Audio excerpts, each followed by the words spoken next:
So what's up guys, it's APJ here and this is the 11th episode of the Newcastle United career mode in FIFA 16. So once again, what a surprise, we are starting with the play training again, and not the best of training session to be honest. And Ashton of Germany has accepted his pro contract for the club Newcastle United for the first time, and he looks like an interesting chap, and he looks like a right-footed Mesut Ozil for me, given the medium-low work rates and not the best of skill moves and weak foot, but he's one of the best players to hang out for. So we are going into the first game of 4 games totally in this episode against Watford. It's an away game, and as you can see, we're 8th in the table with 35 points. It's a decent tally to be honest, and regarding Watford's team, it's a very confusing team. I don't know any of the majority of the players. I know Capuve, Barbo and Igalo as well.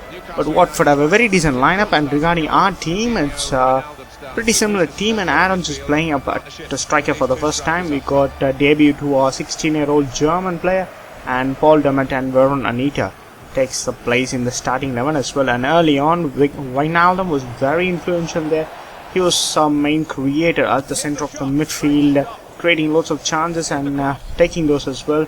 But we didn't have the end product, and which did cost us in the 40th minute when Watford scored from Igalo, I think. So there was a blinder goal on the turn, but what can we do about that? It was a scrappy goal to concede as well. Our defense was found nowhere there, and another Wijnaldum effort in the box as well, which was parried and blocked away. So a very good defending from Watford there. And in the second half, Musa Sissoko making a master run, but his pass didn't find the target there. And in the second half, this was a lovely goal to be fair. Igalo on the run behind, he scored a wonderful header there, and we get a consolation goal in the name of Cisse. A lovely work from him, and it might trigger a comeback, but we are very desperate with the Cisse there. He should have scored there, but also great defending from Watford. So we have to hang out for a 2-1 defeat, and it was not the greatest of performance to be honest. So we're moving into the training here, and we are focusing on Ashton, trying to make him as a world-class player soon. So after the training session, we are moving into this game against Chelsea at Stamford Bridge. It's not a very easy fixture against Chelsea. They are very compact on their defensive. As you can see, they are the league leaders with a 20-point gap over us. So, and as you can see there, they are pretty much fielding their second choice team with Mikel.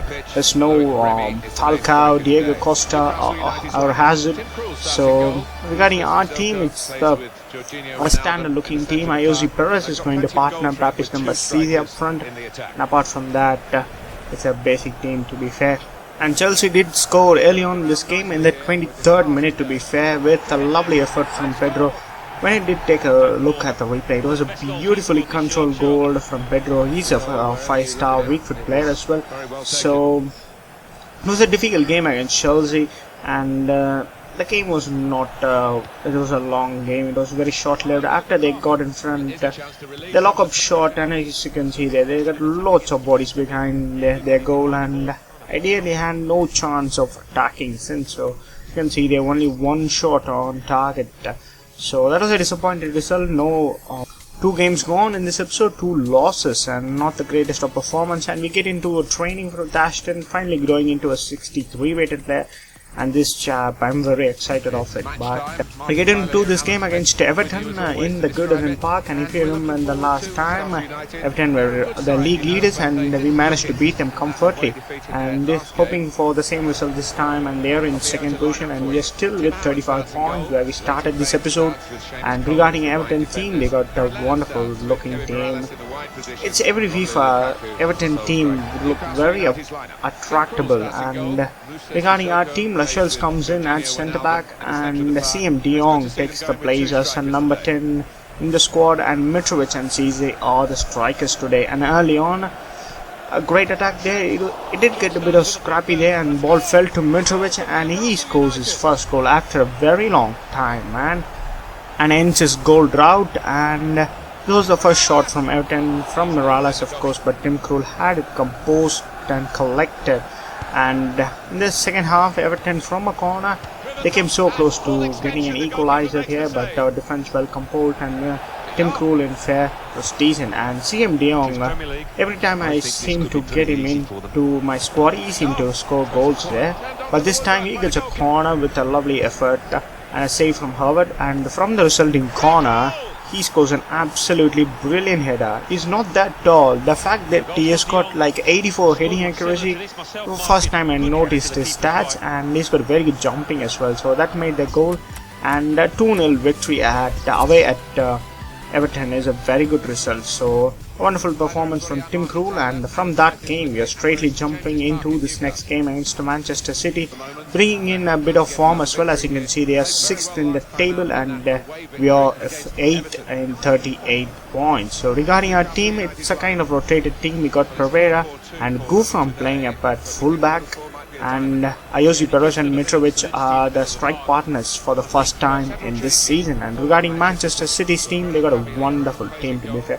Wilfred Brony, Kevin De Bruyne, Sterling, Yaya Toure, Delph, Otamendi and company on the defense is very solid, and Caballero in goal. And early on, in the first half, Delph scores a wonderful header there. A lovely pick from Kevin De Bruyne puts us behind, and we did get a bit lucky after their goal. Otamendi takes Sissoko in behind, and we get a penalty in the box, of course, and he has got sent off.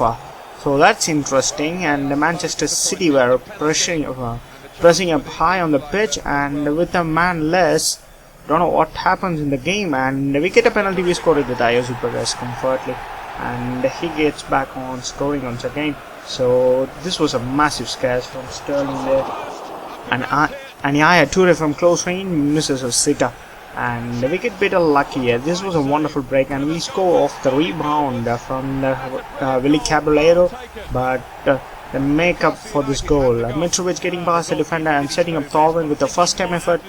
It was rebounded, and a simple goal to Ayoze Perez. And later in the second half, unfortunately, Sam Nasri scores a wonderful goal, but once again the pickup from Raheem Sterling was perfect. So the game did end 2-all. So that's the end of this episode, guys, and if you enjoy it, drop a like and subscribe for more career mode content and ultimate team content coming soon.